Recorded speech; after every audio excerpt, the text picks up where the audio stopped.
आई news में आप देख रहे हैं कुर्सी की राजनीति कोनिका दास के साथ। नमस्कार, मैं कोनिका दास। मैं मौजूद हूँ मल्ली विधानसभा में, जहाँ मेरे साथ लकी यादव जी मौजूद है। मैं उनसे जानना चाहूंगी कि उनका सियासी सफर कैसा चला। जी नमस्कार जी, बताएं क्या जानना चाहते हैं? आपका सियासी सफर कैसा रहा? सियासी सफर तो अभी तो मुझे 1 साल हुआ विधायक हुए जी। इसके बाद अभी तो बाई इलेक्शन में, इसके पहले मेरे फादर यहाँ से मल्ली विधानसभा से 2 बार विधायक हुए थे, लेकिन ईश्वर को नहीं मंजूर था, कहा जो इस दुनिया में नहीं है। उनके जाने के बाद बाई इलेक्शन हुआ। बाई इलेक्शन में मल्ली की महान जनता ने बखूबी साथ दे के यहाँ जीत दर्ज की थी। तो अभी तो मेरी शुरुआत है, अभी ये दूसरा मैं चुनाव विधानसभा का, दूसरा यूँ कहें तो मैं तीसरा चुनाव लड़ रहा हूँ। एक बार मैं 2007 में भी विधानसभा चुनाव लड़ा था, बहुत कम अंतराल वोटों से मैं वहाँ उस समय हारा था। फिर ये दोबारा तीसरी बार हमको मौका मिला। इस बार जनता तो बखूबी साथ दे रही है। इस बार तो परिवर्तन का चुनाव हो रहा है और जनता, मल्ली की महान जनता यहाँ चुनाव जीतेगी। अगर आप विधायक चुने जाते हैं तो पहला कदम आपका जनता के लिए क्या होगा? मैं तो, मेरा लगातार यही प्रयास रहता है कि जो मेरे पिताजी थे तो मल्ली विधानसभा को लगातार उनका ये रहता था कि मेरी मल्ली विधानसभा कितना ज़्यादा खुशहाल हो, और लगातार वो विकास करने की बात करते थे। और पिताजी जब सरकार में थे, जब मिनिस्टर थे, तो उन्होंने यहाँ पे 3 पुल बनवाया था।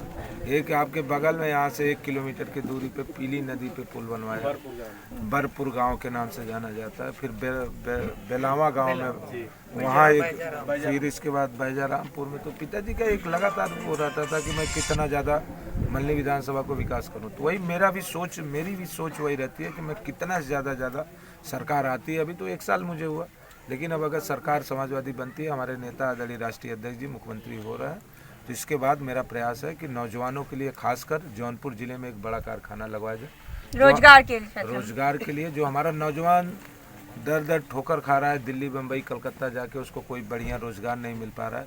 अब उत्तर भारतीय, मैं बम्बई में जाके देखा हूँ, मेरे उत्तर भारतीय और खासकर जौनपुर जिले के लोग 15 से 20% ऐसे लोग हैं जो उनको वहाँ रहने के लिए बॉम्बे में छत नहीं मिल पा रही है।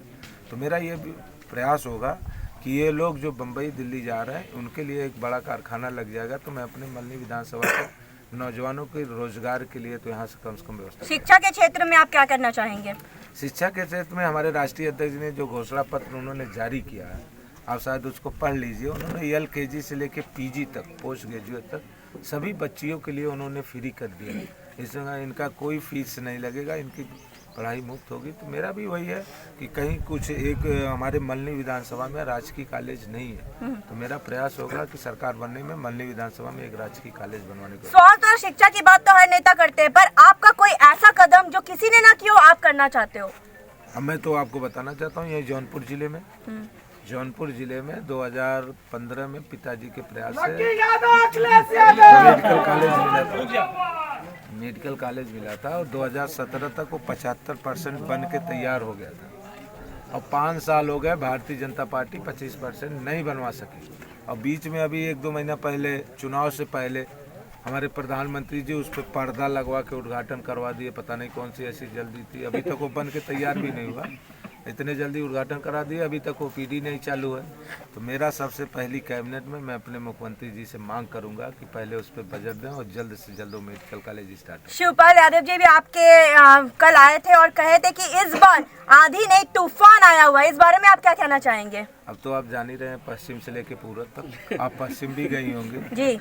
उधर से खदेड़ा हो गया, इधर भी खदेड़ देंगे, गोरखपुर सब पहुँच जी। जाएंगे। हमारे चैनल के माध्यम से आप जनता से क्या कहना चाहते हैं?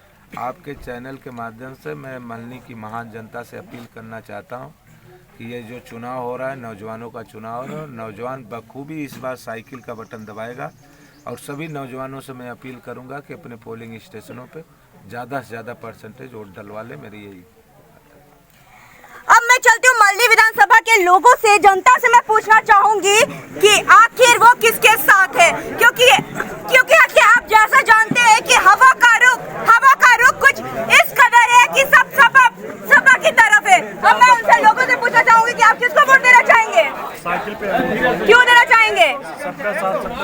लकी यादव आपके यहाँ आते हैं, कुछ करते हैं? बहुत उन्होंने काम किया है। क्या किया है? जैसे आपको पता होना चाहिए कि उत्तर प्रदेश की जो वर्तमान सरकार है, नौजवान किसान बेरोजगारों के ऊपर जिस तरह से उत्पीड़न किया है, किसानों के ऊपर गाड़ी चढ़ाई है और इलाहाबाद में छात्रों के ऊपर जो लाठीचार्ज किया है, इसको लेकर के छात्र, नौजवान, बेरोजगार, किसान, मजदूर, मजलूम सभी लोग एकजुट होकर के इस बार परिवर्तन लाएंगे। उत्तर प्रदेश में गाजीपुर से गाजियाबाद तक, पश्चिम से लेकर पूर्वी छोर तक पूरी तरह से परिवर्तन करेंगे। आप देख सकते हैं हजारों की संख्या में यहाँ पे लकी जी के फेवर में लोग मौजूद हैं। बूढ़े से लेकर नौजवान से लेकर बच्चे से लेकर हर कोई से जिंदाबाद के नारे लगा रहे हैं।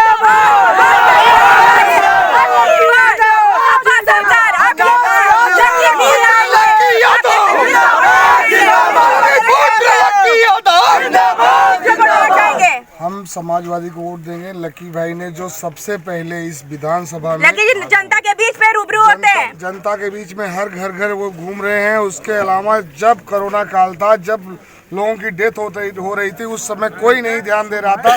सबसे पहले माननीय विधायक जी हमारे लखनऊ में गैस प्लांट बैठा के लोगों को जीवन के लिए ऑक्सीजन देने का काम किया और घर घर जाके कोरोना काल में इन्होंने मदद किया। ऐसा एक भी घर नहीं होगा जिस घर में ये जाते नहीं हो, जिस घर से इनका संबंध नहीं हो।